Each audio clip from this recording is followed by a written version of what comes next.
She was so close behind me, I could feel her suitcase touching my heel. All she had to do was slip through the barrier like she did earlier. No ticket, no payment, no consequences. But this time, I stopped walking. And the sound that came next was the most satisfying thing I've ever heard on the London Underground. If you've ever watched someone break the rules and walk away smiling, this story's gonna feel personal. Hit like, subscribe, and get ready for one of the pettiest but most satisfying revenge moments to ever happen on the tube. It was one of those classic London mornings. Gray sky, light drizzle hanging in the air, everyone moving fast but somehow still half asleep. I was traveling for work that day. Big client meeting in Paris. Laptop bag on one shoulder, suitcase in my right hand, already slightly stressed because my Eurostar connection was tight. If you've ever commuted through London during rush hour, you know the vibe. No one smiles, no one talks, everyone's just trying to survive the journey. I approached the wider barrier at the entrance of the Underground, the accessible gate, the only realistic option when you're dragging luggage behind you. There were two people ahead of me, both with suitcases. We were moving slowly, but patiently. And then she appeared. Out of nowhere. Mid-20s maybe. Stylish long coat, earpods in, confident walk like she owned the platform. And that suitcase. Bright turquoise. Impossible to miss. Without making eye contact with anyone, she simply stepped in front of me. No apology, no hesitation, just assumed her place. Now, I'm British, so I did what most of us do. Tiny sigh, internal eye roll, muttered something under my breath. Annoying? Yes, but not shocking. What happened next, though? That's what got me. She positioned herself right behind the man ahead of her. Close, uncomfortably close. He tapped his Oyster card. Beep. Gate opened. He walked through, and she slipped in directly behind him without tapping anything. Smooth, quick, practiced. The gate barely had time to close, and just like that, she was inside. Didn't pay a penny.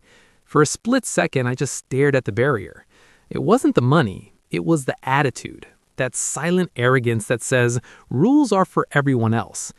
I tapped my card properly, listened to the beep, walked through, and under my breath I muttered, brilliant, let the rest of us cover your fare. Because here's the thing, it's never just one person. It adds up. Fare dodging costs the system millions every year, and guess who pays for it? The rest of us. Still, I let it go.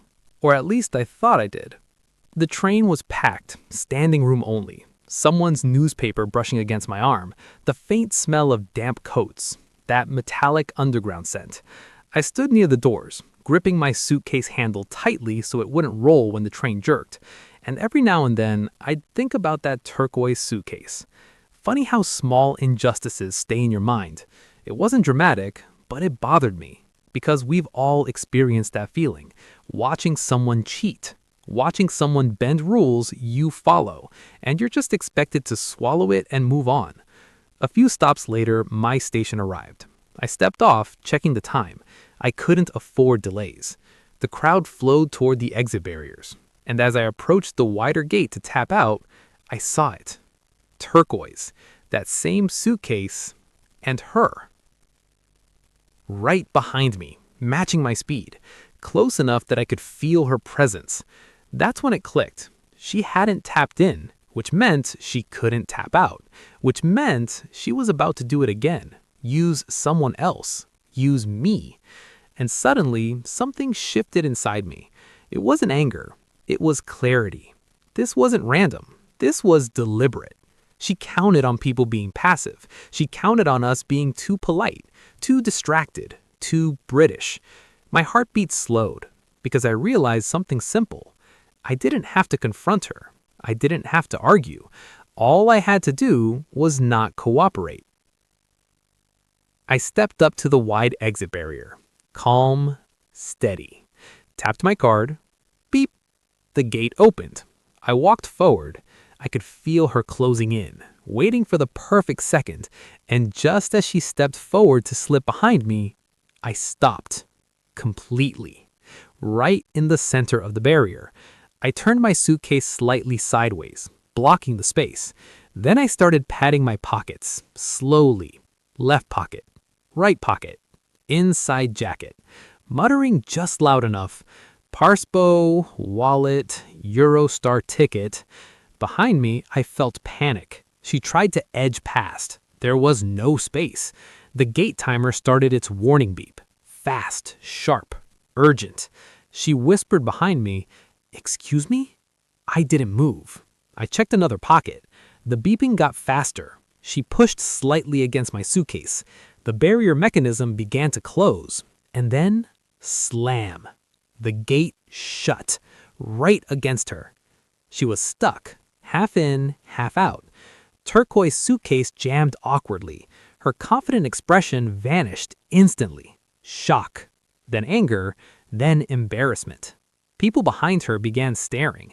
One guy muttered, "Should have tapped in, love."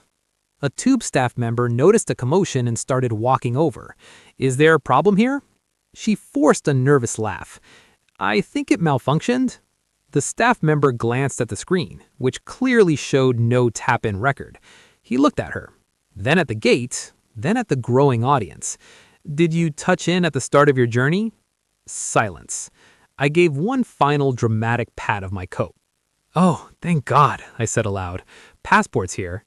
The gate reopened for me. I stepped through calmly. Behind me, I heard, "Miss, I'll need you to step aside." I must have... "Do you have a valid ticket?"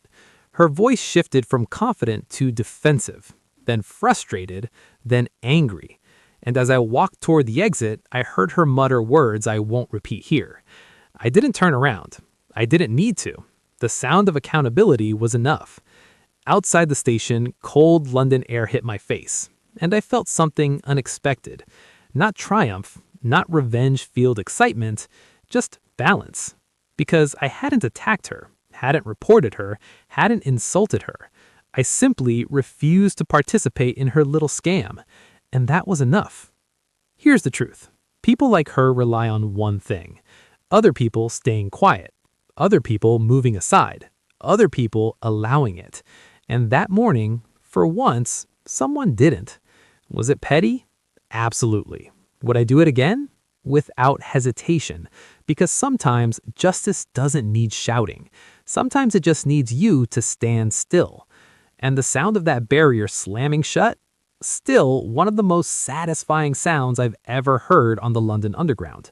Karma doesn't always come with fireworks. Sometimes it comes with a beep, a timer, and the metal gate closing at exactly the right moment. If this story made you smile, hit that like button. Comment below, what's the most satisfying karma you've ever seen in public? And if you love real, emotionally satisfying revenge stories, subscribe, because sometimes the underground delivers more than just passengers.